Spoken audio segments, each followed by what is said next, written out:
True review right here, and I've got a bad taste in my mouth. Why is that, you ask? Well, it's because we're about to discuss 10 of the most offensive and revolting video games to have ever been created. This list will focus on games that either exist to shock the player through extreme means, or were supposed to be serious, but were built upon an awful, awful idea. So, can we not do this list? Fine, number 10 then.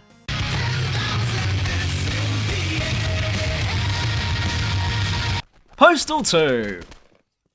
Alright, so I put this one low on the list because despite everything that happens in this game, you don't have to go for the violent option, and if you do then it's just funny. But name me another game where you can blow Bin Laden's head off with a shotgun, set his body on fire, and then piss on his corpse to put it out. And waiting in line at the bank to cash in a check might be a non-lethal way of doing things, but wouldn't it be more fun to, I don't know, kill everyone in the room and then rob the bank afterwards? I'm putting this one in at number 10 because despite all of the blood and gore, you're not supposed to take this game seriously. Now sign my petition, damn it. Hi there, would you like to sign my petition?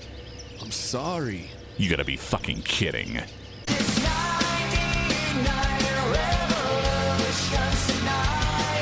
Custer's Revenge! This one was just asking for it. General Custer has dropped his rifle for a bit of R&R. The problem is that he's got his eyes on the local natives.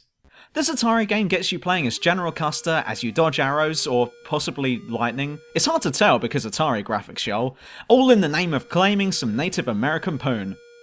Quite tame for what we see nowadays, but back then, this was easily the most offensive video game ever.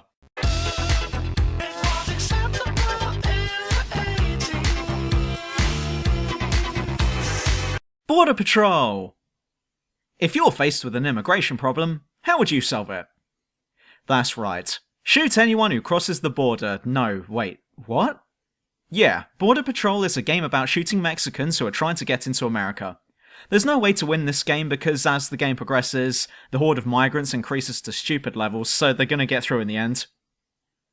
Maybe that was the developer's way of saying that there's nothing you can do to stop it. Lane Goodman. New York Defender! But with the Mexicans trying to cross the border, our attention now shifts over to the East Coast, and look, the Twin Towers are back! And look, radical extremists have decided to destroy it again by hijacking every plane that the US airline companies own and are trying to fly into them again.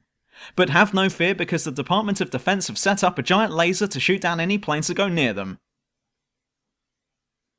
Just why?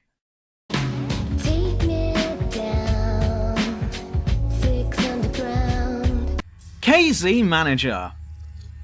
But speaking of just why, ever wanted to play a concentration camp simulator? Yeah, me neither, but unfortunately we've got one. You'll have to manage your camp's productivity, how the public sees you, how much money and prisoners you have, as well as clearing out the so-called piles of garbage, which is clearly referring to the piles of executed prisoners that you'll be eliminating during the process of this game so that the general public will like you. Why anyone thought that this would be a great idea for a game is beyond me, but I seriously hope that someone got a slap for this. Super Columbine Massacre RPG. I think this one is well known by now, but here's the rundown if you haven't heard of it already. The infamous Columbine Massacre of '99 has been recreated here in a 90s JRPG style. You'll play the role of the killers as you begin your attack and try to reenact what happened that day. While this game was intended to demonstrate the inner workings of the murderers' minds, it still does not detract from the fact that this game gets the player to go around killing video game versions of actual victims whose families are still feeling the effects of the tragedy today. There may have been good intentions behind the creation of this game, but all it succeeded in doing is showing how utterly insensitive it is, as well as digging up painful memories for those who were connected to this incident.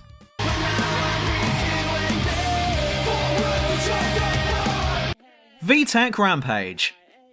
And this game did the exact same thing too. This one recreates the Virginia Tech Massacre, but unlike Super Columbine, this one is purely meant to be shocking. As said, Super Columbine Massacre might have been totally awful, but there were good intentions in it. Also, the game didn't look too bad. This one, however, was not built upon good intentions. Instead, it focuses purely on going from room to room, killing everyone you see. Also, the game looks shit. Super Columbine Massacre RPG had a couple of redeeming features, albeit small features, but VTech Rampage had nothing going for it. It's supposed to offend you, and offend you it will.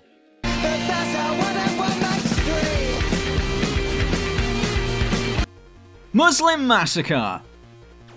Now we move on to the downright stupid section of this list, and I mean like window-licking dumb. Ever gotten fed up with all those Muslims going around and terrorizing your neighborhood? Oh, that's right, that doesn't actually happen, you racist c***s. And as much as that English Defence League dickhead said, they don't carry Islamic ray guns. I'm putting the link to that video in the description.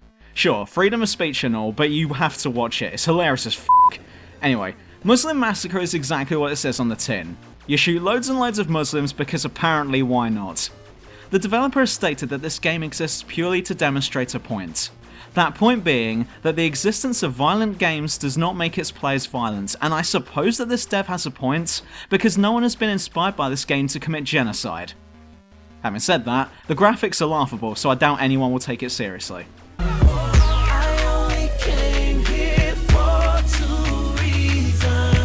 Ethnic cleansing! However, this game was meant to be taken seriously. The only problem is that it's so over the top and idiotic that it's impossible to take seriously, unless you're inherently racist. Ethnic cleansing allows you to play as either a neo-Nazi or a member of the KKK, and your mission is to go around and shoot everyone who doesn't share your skin colour. Apparently filling the streets with bodies is the best way to improve your country. But it gets better, because your ultimate goal is to locate the Yiddish control center and shoot the former Israeli Prime Minister Ariel Sharon. I wish I was making that up. But the thing I want to know is, why is he in America? This game is so poorly thought out that I wouldn't be surprised if the guy making it was dribbling the entire time. Racists will love this game, whilst everyone else will just think it's dumb beyond all recognition.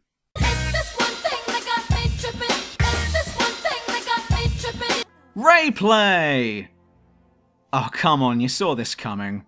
Not only is it my joint #1 worst game of all time, the other being Limbo of the Lost, but Rayplay is also, easily, hands down, the single most offensive video game to have ever been created. For those of you who don't know about this game, good, I'd love to keep it that way, but I guess I've got to talk about this one a little bit. It's a Japanese rape simulator in which you play as a stalker who is targeting a mother and her 2 daughters. Your, job is to target them individually, force them somewhere private, rape them, and then kidnap them and hold them back at your place as sex slaves. What stuns me about this one is that it's totally shameless. It knows what it is, and it seems to be very proud of it. I'd imagine, well, not that I've played any except for Bonetown, but that was just shit on all accounts. I'd imagine that a regular sex simulator doesn't make you feel hollow and ashamed in playing it, but Rayplay certainly does, even if you're just playing it to see what it's like.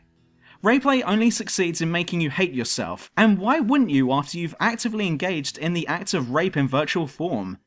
Even though this is a game and thus not real, the negativity is still there, and most players who have tried this game will admit that they regret doing so. Despite playing it for review purposes, I also count myself among that number. Shut up, that's true. And that's why I'm here right now telling you there's a reason why you should stay away from this one. It's not a game that's so bad it's good. It's a game that's so bad they'll make you loathe yourself for even considering the thought of trying it out. There is absolutely no reason to play it, it's without a doubt the single most offensive game ever, and that's why Rayplay arrives in at #1 on this list. Well thank f*** that's over, but if you'd like to start off this new year hating yourself, then like this video and subscribe to this channel. Also, if you really want to delve deeper into the self-loathing, then there's also Twitter and Patreon as well. And with that, I am out of here. See ya! Sometimes I think this life is killing me.